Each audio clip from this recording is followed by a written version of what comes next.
Japan-Australia $6.5 billion Warship Pact boosts Pacific power. Before details, please subscribe our CIS News Studio 1S channel. News details. Australia has sealed a $6.5 billion deal to purchase 11 advanced Mogami-class frigates from Japan, marking a major shift in Pacific maritime strength.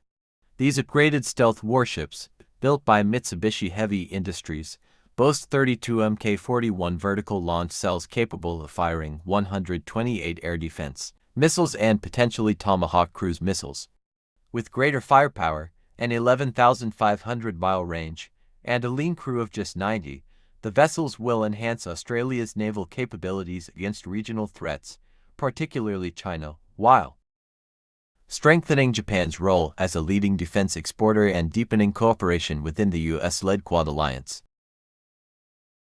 Do not forget to subscribe our CIS News Studio 1S channel and click the bell button to receive updated news.